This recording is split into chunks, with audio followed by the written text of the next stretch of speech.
क्या आपको भी लगता है कि सीडीएस इंग्लिश में 80+ मार्क्स लाना सिर्फ कॉन्वेंट स्कूल वालों का काम है? तो ये गलतफहमी मैं आज आपकी दूर करने वाला हूं। अगले कुछ मिनटों में मैं आपको वो सीक्रेट मैप दूंगा जिससे आप यूपीएससी के इस पेपर को ना सिर्फ पास करेंगे बल्कि अपनी मेरिट लिस्ट सुरक्षित करेंगे। जय हिंद दोस्तों, मेरा नाम है वैभव। मैंने इस एग्जाम को 6 बार क्लियर किया है with my highest marks being 79 in English. CDS की तैयारी में हम अक्सर मैथ्स और जीएस में उलझ जाते हैं, लेकिन ये भूल जाते हैं कि इंग्लिश वो एक गेम चेंजर है जो आपको कट ऑफ क्लियर करवाता है। आज हम बात करेंगे उन 3 पिलर्स की जो आपको 100 में से 75 मार्क्स बहुत आराम से दिलवा सकते हैं। वो 3 पिलर कौन से हैं? पहला है ग्रामर, दूसरा है प्रैक्टिस बेस्ड क्वेश्चंस और तीसरा है वोकैबुलरी बेस्ड क्वेश्चंस। इससे पहले कि हम आगे बढ़ें, आप इस सेशन का पीडीएफ मेरे टेलीग्राम लिंक से चैनल से डाउनलोड कर सकते हो। प्लस टेलीग्राम चैनल पे मैंने ईडियम्स और होमोनिम्स के पीडीएफ भी अपलोड किए हैं जिसको आप डाउनलोड करके इसका फायदा उठा सकते हो। बहुत ही कॉम्प्रिहेंसिव पीडीएफ है। अगर आप इसको कवर कर लेते हो, आप 8 आउट ऑफ 10 क्वेश्चन बहुत आराम से सॉल्व कर लोगे एग्जाम में। प्लीज टेलीग्राम चैनल को ज्वाइन करिए और इसका फायदा उठाइए। आगे बढ़ते हैं, सेशन के एंड तक बने रहिएगा। मैं बहुत सारे क्वेश्चंस भी आपके सामने आपको सॉल्व करके दिखाऊंगा कि अगर आपको दिक्कत आ रही है तो भी आप कैसे गेस वर्क वगैरह करके एक सही सॉल्यूशन पे या सही आंसर पे पहुंच सकते हो। ठीक है, बात करेंगे ग्रामर की। ग्रामर में कौन कौन से पोर्शन है? क्लोज टेस्ट है, स्पॉटिंग द एरर है, पार्ट्स ऑफ द स्पीच है और फिल इन द ब्लैंक्स है। टोटल 45 क्वेश्चंस सीधे सीधे ग्रामर से पूछे जाते हैं। ठीक है, तो आप ग्रामर को इग्नोर नहीं कर सकते हो। आपको सबसे पहले सारे रूल्स कवर करने हैं ऑफ ऑल दी चैप्टर्स, चाहे वो आर्टिकल का रूल्स हो, चाहे वो प्रोनाउन का हो, चाहे प्रेपोजिशन हो, चाहे वो नाउन हो। ठीक है, ये आप सारे रूल्स कवर करेंगे, चाहे आप बुक से करो, चाहे यूट्यूब वीडियो से करो, चाहे किसी के कोर्स से करो, बट आपको सारे रूल्स कवर करने हैं, आपको पता होना चाहिए। ठीक है, दूसरा, आप इसको प्रैक्टिस कैसे करोगे? तो मैं अपनी स्ट्रैटेजी बताता हूं। मैं जनरली ऐसे प्रैक्टिस करता था कि मैंने जैसे प्रोनाउन करा, प्रोनाउन के मैंने सारे रूल्स कर लिए पहले कवर, फिर मैं चैप्टर वाइज जो भी सीडीएस के पीवाईक्यूज थे या एसएससी के पीवाईक्यूज थे जो प्रोनाउन चैप्टर से पूछे गए थे, मैंने उनको लगाया। ठीक है, बट मैंने लास्ट के 2 से 4 पेपर्स को बिल्कुल टच नहीं किया। फॉर एग्जाम्पल, अगर मैं 2023 में एग्जाम दे रहा हूं तो मैंने 2020 तक के चैप्टर वाइज पीवाईक्यूज कर लिए प्रोनाउन के, बट मैंने 2021, 2022 और 2023 के पीवाईक्यूज नहीं लगाए, क्योंकि मैं इनको as a full fledged paper अपने मॉक, जैसे जनरली लोग मॉक पेपर देते हैं ना, मैं मॉक नहीं देता था। मैं इन पेपर्स को मॉक की तरह यूज करूंगा एंड में, जब लास्ट 10 दिन बचे होंगे तो मैं टाइमर लगाऊंगा, 2021 का पेपर उठाऊंगा और फुल फ्लेजेड पेपर 120 मिनट में कवर करने की कोशिश करूंगा। ठीक है, तो इसमें क्या होता है कि इसमें आपको अगर 65 मार्क्स आ रहे हैं तो आपको एग्जाम में भी 65 से लेके 70 के बीच में ही आएंगे, क्योंकि ये एक स्टैंडर्ड पेपर है जो यूपीएससी के एग्जामिनर ने बनाया है। तो मेरे हिसाब से, मतलब ये मेरा फंडा था कि मैं कभी भी मॉक टेस्ट के चक्कर में नहीं पड़ा। मैं हमेशा ओरिजिनल यूपीएससी के पेपर को ही मॉक टेस्ट की तरह यूज करता था। अब आपके ऊपर है, अगर आप मॉक से कन्विंस्ड हो तो आप यूज करो, अगर आप नहीं हो तो आप यूपीएससी के ओरिजिनल पेपर को मॉक की तरह यूज कर सकते हो। ठीक है, मैं हमेशा इस स्ट्रैटेजी को प्रेफर करता हूं, क्योंकि जो जनरली जो मॉक्स होते हैं उनका स्टैंडर्ड बहुत ही मतलब ऊपर नीचे होता है। कभी वो बहुत अच्छे स्टैंडर्ड का बना देते हैं, कभी खराब स्टैंडर्ड का, तो आप कभी समझ ही नहीं पाओगे कि अगर आपको मॉक में 50 आ रहे हैं तो आप एक्चुअली एग्जाम में कितना स्कोर कर पाओगे। बट अगर आप इस पेपर में 60 ला रहे हो तो आप एग्जाम में भी 60 से लेके 70 के बीच में ही रहोगे। ठीक है, तो मेरा ये स्ट्रैटेजी होता था। तो ग्रामर बेस्ड क्वेश्चंस के लिए आपको सबसे इंपॉर्टेंट आपको रूल्स करने हैं और आपको प्रैक्टिस करना है, बस। इसके अलावा कुछ नहीं है। इसके अलावा अगर पार्ट्स ऑफ द स्पीच का मैंने एक शॉर्टकट वीडियो बनाया हुआ है यूट्यूब पे, जिसको आप जाके चेक कर सकते हो। Even if you are the dumbest creature on earth, you will still score 10 out of 10। जो मैच द फॉलोइंग में जो पार्ट्स ऑफ द स्पीच के सवाल आते हैं, उसके पूरे शॉर्टकट तरीके के साथ मैंने एक वीडियो बनाया, आप उसको प्लीज चेकआउट करिए। उससे आप अपने 10 में 10 मार्क्स सुनिश्चित कर लोगे बहुत आराम से। ठीक है, उसके बाद आगे बढ़ते हैं प्रैक्टिस बेस्ड। प्रैक्टिस बेस्ड में आपके पास कोई चॉइस नहीं है, आपको 30 में 27 लाना ही पड़ेगा किसी भी हाल में, तभी आप 75 प्लस क्रॉस कर पाओगे marks.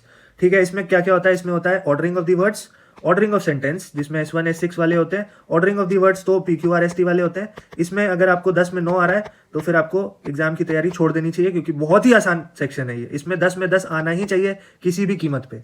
Ordering of the sentence में भी आप एटलीस्ट 8 से लेके 10 स्कोर कर सकते हो बहुत आराम से। इसमें क्या करना है आपको? Daily for the next 60 days आपको डेली 5 S1 S6 लगाने हैं डेली बेसिस पे। आपके 8 आउट ऑफ 10 सुनिश्चित है।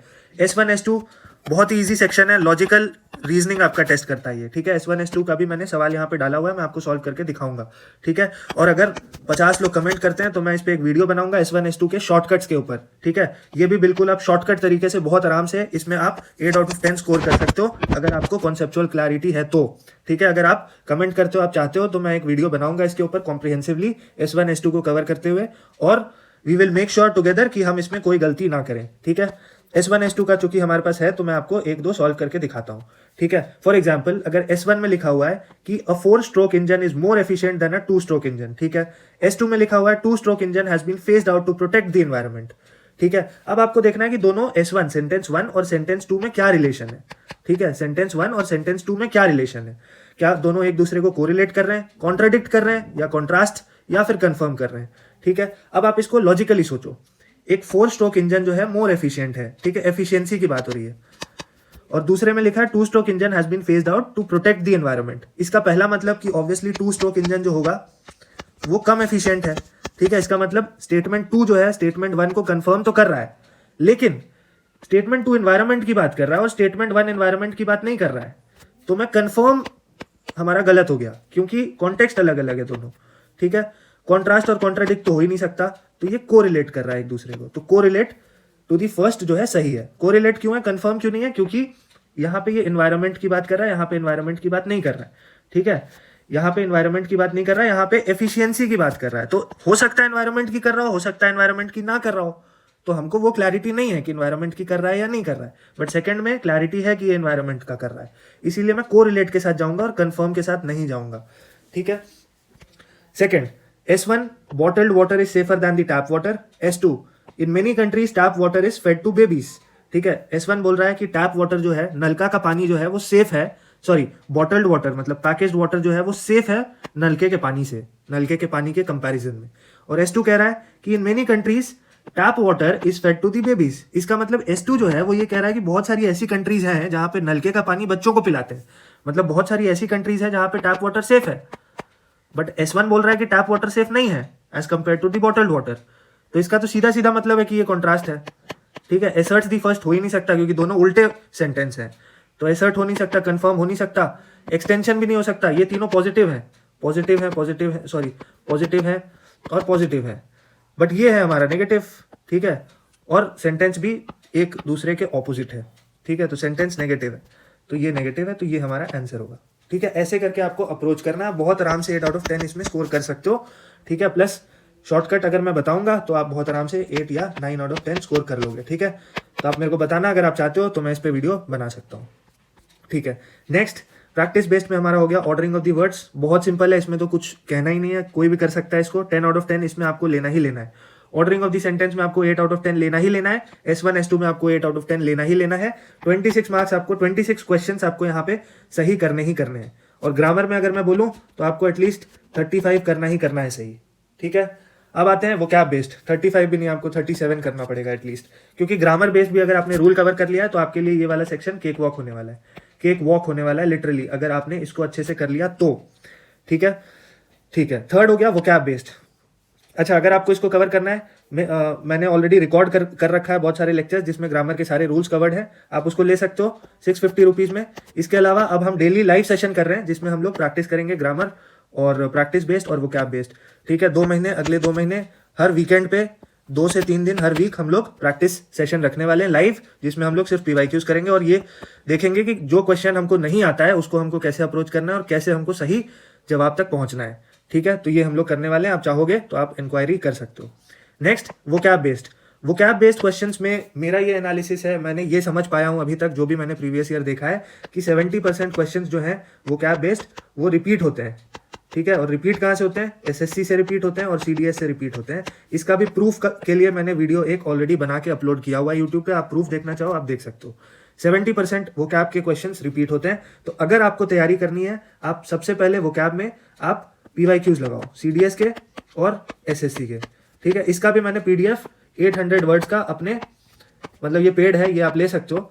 अब इस 800 में से हो सकता है 400 वर्ड्स आपको ऑलरेडी आते हो, बचा 400 उस पर आपको काम करना है, उसको आपको एनहांस करना है। आप आराम से वोकैब बेस्ड में आप अपनी एफिशिएंसी बढ़ा सकते हो। इसके अलावा पहला तो ये हो गया कि आपने तैयारी कर ली, बट फिर भी बहुत सारे ऐसे वर्ड्स होंगे, बहुत सारे ऐसे सवाल होंगे जो इसमें से नहीं आएंगे, तो उसको कैसे अप्रोच करना है, ठीक है। उसके लिए भी मैंने यहाँ पे मैं आपको दिखाता हूँ कि मैं कैसे अप्रोच करूंगा अगर मैं आपकी जगह पे हूँगा तो, ठीक है। अब यहाँ पे आपको CDS में एक एडवांटेज मिलता है कि पूरा सेंटेंस दिया होता है आपको, ठीक है। तो आप सेंटेंस से प्रेडिक्ट कर सकते हो कि सेंटेंस कहना क्या चाह रहा है, सेंटेंस का कॉन्टेक्स्ट क्या है।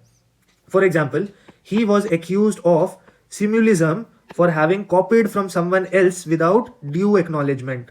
सपोज कर लो कि मेरे को सिम्युलिज्म का मतलब नहीं पता है, ठीक है।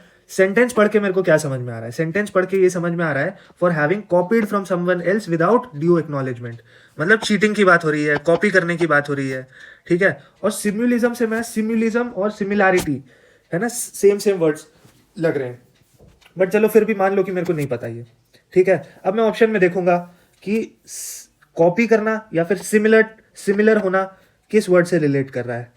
तो एक वर्ड होता है प्लेजरिज्म, ठीक है। अब एआई के आने के बाद कॉलेजेस में ये वर्ड बहुत कॉमनली आपको सुनने को मिलेगा कि आप अपने असाइनमेंट में प्लेजरिज्म चेक होने लग रहा है, ठीक है।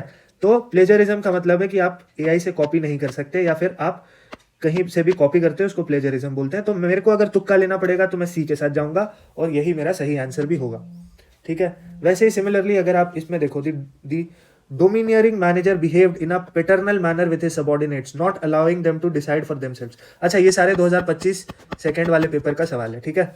अच्छा, अब इस सेंटेंस को पढ़ के मेरे को कॉन्टेक्स्ट समझ में आ रहा है कि जो मैनेजर है वो दादागिरी कर रहा है, ठीक है, ठीक से बिहेव नहीं कर रहा है, दादागिरी कर रहा है। और पेटर्नल वर्ड से पेटर्नल और मेटर्नल मेरे को पता है, पेटर्नल मतलब फादर साइड, मेटर्नल मतलब मदर साइड, ठीक है। तो पेटर्नल से मेरे को ये समझ में आ रहा है कि दादागिरी कर रहा है प्लस फादर साइड की बात कर रहा है। अब ऑप्शन में यार देखो, पेटर्नलिस्टिक ऐसे ही दे दिया है, मतलब इसमें तो यार एक्चुअली में कोई लॉजिक भी नहीं लगाना, पेटर्नल का पेटर्नलिस्टिक ऑलरेडी दिया ही हुआ है, तो मैं डी के साथ जाऊंगा, मेरा सही हो गया, ठीक है। तो दिखने में ये होता है बहुत बड़े बड़े दिखावे वाले दांत है, बट ये एक्चुअली में बहुत सिंपल सिंपल क्वेश्चन है, ठीक है। इसमें ऑलरेडी आंसर दिया हुआ है तुम्हारे ऑप्शन में, इसमें भी आपको चूंकि सेंटेंस दिया हुआ है तो आप सेंटेंस से आप मीनिंग निकाल सकते हो, कॉन्टेक्स्ट पकड़ सकते हो और फिर ऑप्शन में चेक कर सकते हो कि कॉन्टेक्स्ट के साथ कौन सा ऑप्शन बैठ रहा है, ठीक है। इस बेसिस पे आप आराम से 6 से 7 सवाल, अगर आपका इंग्लिश थोड़ा एवरेज भी है आप तो भी 6 से 7 सवाल बहुत आराम से यहाँ से निकाल लोगे, ठीक है। अब आगे चलते हैं वोकैब बेस्ड में। ईडियम्स का पूरा मैंने पीडीएफ डाला है, आप उसको यूज कर लो, आप उसको रट जाओ, आपको आराम से 6 से 7 सवाल वहां से निकल जाएंगे। अगर आपको मतलब बहुत कॉम्प्रिहेंसिव स्टडी करनी है, एसपी बख्शी का बुक है, उसमें ईडियम्स लगभग मेरे को लगता है 1000 ईडियम्स दिए हुए हैं, आप उन सबको रट जाओ, आपके ये सेक्शन आपका शॉर्ट हो। होमोनिम्स मेरे पीडीएफ से आप कर लो, आपका 100% शॉर्ट है, आप कुछ मिस नहीं करोगे, ठीक है। इसमें मैंने सारे पीवाईक्यूज भी इंक्लूड कर दिए हैं और इसमें मैंने जो बाकी वर्ड्स जो बन सकते हैं होमोनिम्स की तरह फ्यूचरिस्टिक एग्जाम्स में, फ्यूचर में एग्जाम्स वगैरह में, वो सारे वर्ड्स भी मैंने इंक्लूड किए हैं। तो ये काफी कॉम्प्रिहेंसिव पीडीएफ है, इसको आप यूज कर सकते हो, ठीक है। उसके बाद सिमिलर मीनिंग वाले वर्ड्स जहां पे मैच दी फॉलोइंग में आया हुआ था और आपके नॉर्मली आया हुआ था इसमें fill in the blanks type में भी, ठीक है। तो ये भी वोकैब बेस्ड क्वेश्चंस थे जो कि मैंने आपको अभी सॉल्व करके दिखाया, फिल इन दी ब्लैंक्स में आप कैसे इसको अप्रोच कर सकते हो, ठीक है। तो वोकैब बेस्ड क्वेश्चंस भी आपको 45 क्वेश्चंस देखने को मिलेंगे, ग्रामर भी 45। तो आप इन दोनों को तो बिल्कुल भी मिस नहीं कर सकते हो और प्रैक्टिस बेस्ड को भी आप मिस नहीं कर सकते हो। आपको 100 क्वेश्चन सही करने हैं 120 में, तब जाके आप 80 के आसपास पहुंचोगे, ठीक है, जो कि आप कर सकते हो प्रोवाइडेड आप थोड़ा सा रिस्क लो और आप अपने कॉन्सेप्ट्स को बहुत स्ट्रॉन्ग करो। क्योंकि जब आप रिस्क लेते हो ना, रिस्क तो वो अंधाधुंध रिस्क नहीं लेते हैं। जब आप एजुकेटेड गेस लेते हो तो आप, चूंकि आपने बैकग्राउंड में बहुत मेहनत करी है, तो मोस्टली आपका एक एजुकेटेड गेस सही बैठता है, ठीक है। अब मैं आपको ये वाला सेक्शन स्पॉटिंग द एरर वाला सॉल्व करके बताता हूं कि कैसे ग्रामर का रूल्स अगर आपको पता हो तो आप कितने आराम से इसको सॉल्व कर सकते हो और कितने हाई एक्यूरेसी के साथ आप इसको सॉल्व कर सकते हो। पहला, in his well recognised stentorian yet amused voice the principal demanded an unique excuse. अब मेरे को पता है यूनिक के साथ अ लगता है, ऑप्शन बी में एरर है, 1 सेकंड भी नहीं लगा इसको सॉल्व करने में, ठीक है। तो ये मेरा डन है, एक सवाल इन। दूसरा, the visiting school children went around the lake during trip to the famous lake city, ठीक है। अब ट्रिप जो है, ट्रिप के साथ हमेशा अ एंड द लगेगा, ठीक है। अब इसका डिटेल्ड एक्सप्लेनेशन तो मैंने अपने वीडियोस में बताया है, वो मैं, क्योंकि ये वीडियो हम स्पॉटिंग द एरर के ऊपर या रूल्स के ऊपर नहीं कर रहे हैं, इसीलिए मैं इसको समझा नहीं रहा हूं, बट मैं ये बता रहा हूं कि ट्रिप के साथ हमेशा ए एंड द लगेगा, तो ये मेरा रॉन्ग है, तो ये भी मेरा इन है, ठीक है। अब उसके बाद चलो 14 क्वेश्चन देख लो पहले। Given the nature of the problem it was not unnatural for there to be bad blood among the two of them. अब अमंग का मतलब होता है, अमंग आप तब लगाते हो जब 2 से ज्यादा लोग होते हैं, ठीक है। Among will be used when there are more than 2 people, but इस केस में से 2 हैं, ठीक है, तो अमंग नहीं लग सकता है, तो सी मेरा रॉन्ग है। उसके बाद 13, the unfair distribution of assets among the family members. Among family members 2 से ज्यादा है, तो ये सही है, इसमें कोई गलती नहीं है, इस सेक्शन में कोई गलती नहीं है, इसमें कोई गलती नहीं है, नो एरर मैं कभी लगाऊंगा नहीं, ठीक है। तो अगर मेरे को रिस्क लेना पड़ेगा तो मैं सी के साथ जाऊंगा, बट सी में देख लेते हैं क्या गलती है। Angered the more hard working member of the family owned firm. अब ये मोर थोड़ा सा मेरे को ऑकवर्ड लग रहा है, ठीक है। मोर हम लोग जनरली तब लगाते हैं जब हम लोग किसी दो क्वालिटी को कंपेयर करते हैं, ठीक है, दो इंसान या एक इंसान के सेम दो क्वालिटीज को कंपेयर करते हैं, तब हम लोग मोर लगाते हैं, ठीक है। तो यहाँ पे मोर लगाने का कोई सेंस और कोई लॉजिक बनता नहीं है। Angered the hard working member of the family, ये एक सही करेक्ट ग्रामेटिकल सेंटेंस होगा, तो मोर हटा दो यहाँ पे। 15th, he emphasized the need for strict discipline and compliance among the newly appointed staff, ठीक है। अब अपॉइंटेड स्टाफ जनरली 2 से ज्यादा ही होंगे, अमंग लगा है तो सी में कोई गड़बड़ नहीं है। स्ट्रिक्ट डिसिप्लिन एंड कंप्लायंस, यहाँ पे भी कोई गड़बड़ नहीं लग रहा। ही एम्फोसाइज्ड द नीड फॉर, और ये भी सही है, तो इसका आंसर होगा नो एरर, ठीक है। ऐसे करके आपको सॉल्व करना है, आप बहुत आराम से इंग्लिश के पेपर में 75 ले सकते हो। अब चूंकि सिर्फ 2 महीने बचे हैं, इसीलिए मैंने बहुत पर्टिकुलरली आपको बताया कि आपको क्या करना है। अगर आपके पास 6 महीने होते तो शायद हमारा स्ट्रैटेजी अलग होता, बट अब सिर्फ 2 महीने के हिसाब से आपको स्ट्रैटेजी क्या रखना है, आपको ग्रामर के रूल्स कवर करने हैं जल्दी जल्दी, आपको सिर्फ प्रैक्टिस लगाना है पीवाईक्यूज। प्रैक्टिस बेस्ड क्वेश्चंस के लिए ऑब्वियसली आपको हर दिन 5 S1 S6 करने हैं, ठीक है। आपको S1 S2 लॉजिकली कोशिश करना है सॉल्व करने का, और आपको ऑर्डरिंग दी सेंटेंस, अगर आपको इसमें दिक्कत है तो आप डेली 10 सवाल लगा सकते हो इसके, ठीक है। नहीं है दिक्कत मत लगाओ, क्योंकि ये एग्जाम में डायरेक्टली आप बहुत आराम से भी सॉल्व कर सकते हो, इसमें कोई रॉकेट साइंस नहीं है। वोकैबुलरी बेस्ड के लिए आपको थोड़ा मेहनत करना पड़ेगा, थोड़ा सा रट्टा मारना पड़ेगा, इडियम्स होमोनिम्स आपको रटने पड़ेंगे, और सिमिलर मीनिंग वर्ड्स के लिए भी आपको प्रैक्टिस करना पड़ेगा कि कैसे आप एलिमिनेट करके सही ऑप्शन तक पहुंचते हो। इसके अलावा आपको रट्टा मारना है एसएससी और सीडीएस के पीवाईक्यूज को, ठीक है। All the best. अगर आपको वीडियो ठीक लगा, अच्छा लगा, प्लीज लाइक करिएगा, सब्सक्राइब करिएगा, शेयर कर दीजिएगा, ठीक है। और all the best, take care, और पढ़िए और एग्जाम क्लियर करिए।